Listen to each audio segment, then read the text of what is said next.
Lebanon Israel അതിർത്തി ഗ്രാമങ്ങളിൽ വീണ്ടും യുദ്ധകാഹളം മുഴങ്ങിക്കൊണ്ടിരിക്കുകയാണ്.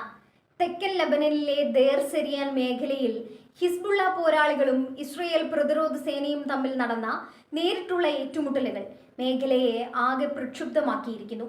കഴിഞ്ഞ കുറച്ചു കാലമായി നിലനിന്നിരുന്ന താൽക്കാലിക ശാന്തതയെ പൂർണ്ണമായും തകർത്തുകൊണ്ടാണ് അതിർത്തിയിൽ വീണ്ടും വെടിയൊച്ചകൾ ഉയർന്നത്.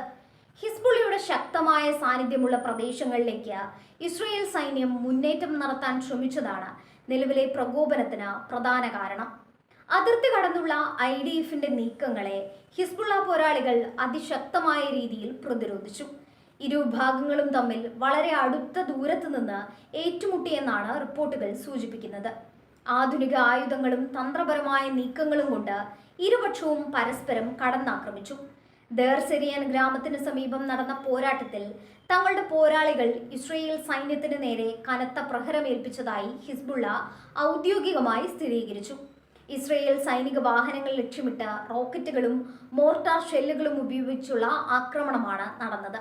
സൈനികരുടെ മുന്നേറ്റം തടയാൻ തന്ത്രപരമായ സ്ഥാനങ്ങളിൽ നിന്ന് ഹിസ്ബുള്ള ആക്രമണം അഴിച്ചുവിട്ടു. ഇത് ഇസ്രയേൽ സൈന്യത്തെ പ്രതിരോധത്തിലാക്കി.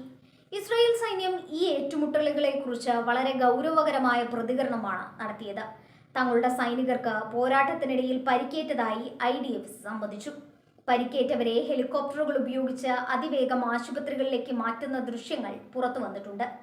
ഹിസ്ബുള്ളയുടെ ആക്രമണത്തിന് മറുപടിയായി ഇസ്രയേൽ വ്യോമസേന തെക്കൻ ലബനനിലെ ഹിസ്ബുള്ള താവളങ്ങൾക്ക് നേരെ അതിശക്തമായ ബോംബാക്രമണം നടത്തി. കരയുദ്ധത്തിനു പുറമെ ആകാശത്തു നിന്നും കനത്ത ആക്രമണങ്ങളാണ് ഇസ്രയേൽ നടത്തുന്നത്. ഹിസ്ബുള്ളയുടെ ഒളിത്താവളങ്ങൾ, ആയുധപ്പുരകൾ, നിരീക്ഷണ കേന്ദ്രങ്ങൾ എന്നിവ ലക്ഷ്യമിട്ടാണ് വ്യോമാക്രമണം നടക്കുന്നത്. ലബനൻ അതിർത്തിക്കുള്ളിലെ പല ഗ്രാമങ്ങളിലും വ്യോമാക്രമണത്തെ തുടർന്ന് വൻ നാശനഷ്ടങ്ങൾ റിപ്പോർട്ട് ചെയ്യപ്പെട്ടിട്ടുണ്ട്. ഗ്രാമങ്ങളിൽ നിന്ന് ജനങ്ങൾ കൂട്ടത്തോടെ ഒഴിഞ്ഞുപോയിക്കൊണ്ടിരിക്കുകയാണ്.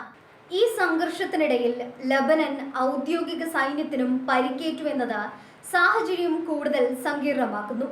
ഇസ്രയേൽ ആക്രമണം നടന്ന ചില മേഖലകളിൽ ഡ്യൂട്ടിയിലുണ്ടായിരുന്ന ലബനീസ് സൈനികർക്ക് ഷെല്ലാക്രമണത്തിൽ പരിക്കേറ്റതായാണ് വിവരം. ലബനൻ സർക്കാർ ഈ സംഭവത്തിൽ ശക്തമായ പ്രതിഷേധം രേഖപ്പെടുത്തിയിട്ടുണ്ട്. തങ്ങളുടെ പരമാധികാരത്തിന്മേലുള്ള കടന്നുകയറ്റമാണിതെന്ന് ബെയ്റൂട്ട് ആരോപിക്കുന്നു. അതിർത്തിയിലെ സമാധാന പരിപാലനത്തിനായി നിലയുറപ്പിച്ചിട്ടുള്ള ഐക്യരാഷ്ട്രസഭയുടെ ഇടക്കാല സേനയായ യൂണിഫിൽ അതീവ ജാഗ്രതയിലാണ്. ഇരുപക്ഷവും സംയമനം പാലിക്കണമെന്ന് UN ആവർത്തിച്ച് ആവശ്യപ്പെടുന്നുണ്ടെങ്കിലും യുദ്ധകളത്തിൽ നിന്ന് വരുന്നത് ആശങ്കാജനകമായ വാർത്തകളാണ്. ഷെല്ലാക്രമണത്തിനിടയിൽ സമാധാന സേനയുടെ പ്രവർത്തനങ്ങളും തടസ്സപ്പെടുന്നുണ്ട്. അതിർത്തി രേഖയായ ബ്ലൂ ലൈനിൽ സംഘർഷം നിയന്ത്രിക്കാൻ അന്താരാഷ്ട്ര സമൂഹം ശ്രമിക്കുന്നുണ്ടെങ്കിലും ഫലം കാണുന്നില്ല. പശ്ചിമേഷ്യയിലെ തന്നെ ഏറ്റവും അപകടകരമായ യുദ്ധക്കളമായി ഇവിടം മാറിക്കഴിഞ്ഞു. ഹിസ്ബുള്ളയെ ഒരു നിഴൽ സൈന്യമായി കണ്ട് ഇസ്രയേൽ നടത്തുന്ന നീക്കങ്ങൾക്ക് ഇറാന്റെ പരോക്ഷ പിന്തുണയുണ്ടെന്ന് രാഷ്ട്രീയ നിരീക്ഷകർ കരുതുന്നു. ആധുനികമായ ഡ്രോണുകളും മിസൈലുകളും ഉപയോഗിച്ച് ഹിസ്ബുള്ള നടത്തുന്ന പ്രതിരോധം ഇസ്രയേൽ സൈന്യത്തിന് വലിയ വെല്ലുവിളിയാണ് സൃഷ്ടിക്കുന്നത്. IDFന്റെ സാങ്കേതിക മികവിനെ തകർക്കാൻ ഒളിപ്പോരിലൂടെ ഹിസ്ബുള്ള ശ്രമിക്കുന്നു. സാധാരണക്കാർ ഈ സംഘർഷത്തിന്റെ വലിയ ഇരകളായി മാറുകയാണ്. ലബനിലെ അതിർത്തി ഗ്രാമങ്ങളിൽ വസിക്കുന്ന കർഷകർക്കും കുടുംബങ്ങൾക്കും തങ്ങളുടെ വീടുകൾ ഉപേക്ഷിക്കേണ്ടി വന്നു. കൃഷിയിടങ്ങളിൽ ബോംബുകൾ വീഴുന്നത് ജനങ്ങളുടെ ഉപജീവനത്തെ തകർത്തിരിക്കുകയാണ്. ഇസ്രയേലിന്റെ വടക്കൻ മേഖലകളിലുള്ള ജനങ്ങളും ഹിസ്ബുള്ളയുടെ റോക്കറ്റ് ആക്രമണം ഭയന്ന് ബങ്കറുകളിലേക്ക് മാറിക്കഴിഞ്ഞു. യുദ്ധം ഒരു വലിയ പ്രാദേശിക സംഘർഷത്തിലേക്ക് പടരുമോ എന്ന ഭീതിയിലാണ് ലോകരാജ്യങ്ങൾ. ലബനൻ അതിർത്തിയിൽ ആരംഭിച്ച ഈ തീപ്പൊരി പശ്ചിമേഷ്യയിലെ മറ്റു രാജ്യങ്ങളിലേക്കും വ്യാപിക്കാൻ സാധ്യതയുണ്ട്. സിറിയയും ഇറാനും ഈ വിഷയത്തിലെടുക്കുന്ന നിലപാട് നിർണായകമാണ്. അമേരിക്ക ഇസ്രയേലിന് പൂർണ്ണ പിന്തുണ നൽകുമ്പോൾ റഷ്യയും ചൈനയും ചർച്ചകളിലൂടെയുള്ള പരിഹാരത്തിനാണ് ആഹ്വാനം ചെയ്യുന്നത്. സൈനികമായ മുന്നേറ്റത്തെക്കാൾ ഉപരിയായി ഇതൊരു സൈക്കോളജിക്കൽ വാർഫെയർ കൂടിയാണ്. ഓരോ ആക്രമണത്തിന് ശേഷവും പുറത്തു വരുന്ന വീഡിയോകളും ചിത്രങ്ങളും സോഷ്യൽ മീഡിയയിലൂടെ പ്രചരിപ്പിച്ച് തങ്ങളുടെ ശക്തി തെളിയിക്കാൻ ഇരുപക്ഷവും ശ്രമിക്കുന്നു. ഇസ്രയേൽ സൈനികർ പിന്തിരിഞ്ഞോടി എന്ന ഹിസ്ബുള്ളയുടെ അവകാശവാദം സൈനികരുടെ മനോവീര്യത്തെ ബാധിക്കാൻ ഉദ്ദേശിച്ചുള്ളതാണ്. അതേസമയം ഹിസ്ബുള്ളയെ പാഠം പഠിപ്പിക്കുമെന്ന ഇസ്രയേൽ പ്രധാനമന്ത്രിയുടെ പ്രസ്താവന ആഭ്യന്തര പിന്തുണ ലക്ഷ്യമിട്ടുള്ളതാണ്. രഹസ്യാന്വേഷണ ഏജൻസികളുടെ പരാജയമാണോ ഇത്രയും വലിയൊരു തിരിച്ചടിക്ക് കാരണമെന്ന് ഇസ്രയേലിൽ ചർച്ചകൾ തുടങ്ങിക്കഴിഞ്ഞു.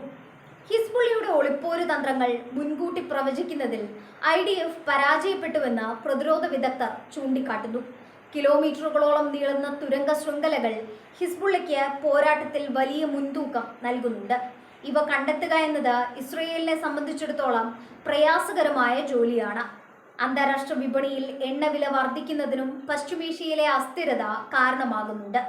സമുദ്രപാതകളിലെ സുരക്ഷയെ ബാധിക്കാത്ത രീതിയിൽ സംഘർഷം നിയന്ത്രിക്കാൻ വൻ ശക്തികൾ ശ്രമിക്കുന്നുണ്ടെങ്കിലും കരയിലെ പോരാട്ടം നിയന്ത്രണാതീതമാണ്. ലെബനീസ് സമ്പദ് വ്യവസ്ഥ തകർച്ചയുടെ വക്കിലായിരിക്കെ ഈ യുദ്ധം രാജ്യത്തിന് വലിയൊരു പ്രഹരമാകും. വിദേശ സഹായമില്ലാതെ രാജ്യത്തിന് മുന്നോട്ടു പോകാൻ കഴിയില്ല. സമാധാന ചർച്ചകൾക്കായി ഖത്തറും ഈജിപ്തും മുൻകൈയെടുക്കുന്നുണ്ട്. എന്നാൽ അതിർത്തിയിലെ ഓരോ പുതിയ ആക്രമണവും ഈ ചർച്ചകളുടെ സാധ്യതയെ ഇല്ലാതാക്കുന്നു. പ്രത്യാക്രമണങ്ങളുടെ ഒരു പരമ്പരയാണ് ഇപ്പോൾ നടന്നുകൊണ്ടിരിക്കുന്നത്. ഹിസ്ബുള്ള ഓരോ ആക്രമണത്തിനു ശേഷവും കൂടുതൽ ആത്മവിശ്വാസത്തോടെ അടുത്ത നീക്കത്തിന് തയ്യാറെടുക്കുന്നു. ഇസ്രയേൽ ആകട്ടെ തങ്ങളുടെ അതിർത്തി സുരക്ഷ ഉറപ്പാക്കാതെ പിന്നോട്ടില്ലെന്ന നിലപാടിലാണ്. മാധ്യമങ്ങൾ ഈ യുദ്ധത്തെ അതീവ ഗൗരവത്തോടെയാണ് റിപ്പോർട്ട് ചെയ്യുന്നത്. ഓരോ നിമിഷവും മാറിക്കൊണ്ടിരിക്കുന്ന സാഹചര്യമാണ് അതിർത്തിയിൽ. തത്സമയ വാർത്താ റിപ്പോർട്ടുകൾ ജനങ്ങൾക്കിടയിൽ പരിഭ്രാന്തി സൃഷ്ടിക്കുന്നുണ്ടെങ്കിലും സത്യസന്ധമായ വിവരങ്ങൾ ലോകത്തെ അറിയിക്കേണ്ടത് അത്യാവശ്യമാണ്. ജേർണലിസ്റ്റുകൾക്ക് പോലും അതിർത്തിയിൽ സ്വതന്ത്രമായി പ്രവർത്തിക്കാൻ കഴിയാത്ത സാഹചര്യം നിലനിൽക്കുന്നു. ഭാവിയിൽ ഈ സംഘർഷം എങ്ങോട്ട് നീങ്ങുമെന്ന് ആർക്കും പ്രവചിക്കാൻ കഴിയില്ല. ഒരു സമ്പൂർണ്ണ യുദ്ധം ഒഴിവാക്കാൻ എല്ലാവരും ആഗ്രഹിക്കുന്നുണ്ടെങ്കിലും അതിനുള്ള നടപടികൾ ഫലപ്രദമാകുന്നില്ല. സൈനികമായ കരുത്ത് തെളിയിക്കുന്നതിനേക്കാൾ വലിയ മാനുഷിക ദുരന്തങ്ങൾ ഒഴിവാക്കാനാണ് മുൻഗണന നൽകേണ്ടത്. ആയുധങ്ങൾ കൊണ്ട് നേടുന്ന വിജയത്തെക്കാൾ സമാധാനത്തിലൂടെയുള്ള പരിഹാരമാണ് ശാശ്വതമെന്ന് ചരിത്രം നമ്മെ ഓർമ്മിപ്പിക്കുന്നു. ദേർ സെരിയാനിലെ വെടിയൊച്ചകൾ നിലയ്ക്കുമ്പോൾ മാത്രം നമുക്ക് ആശ്വസിക്കാൻ കഴിയില്ല.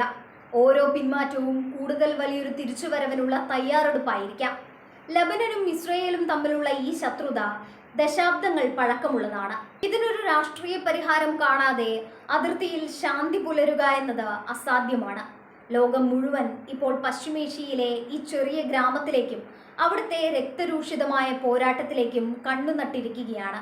വരും ദിവസങ്ങളിലെ നയതന്ത്ര നീക്കങ്ങൾ ഈ യുദ്ധത്തിന്റെ വിധി നിർണയിക്കും.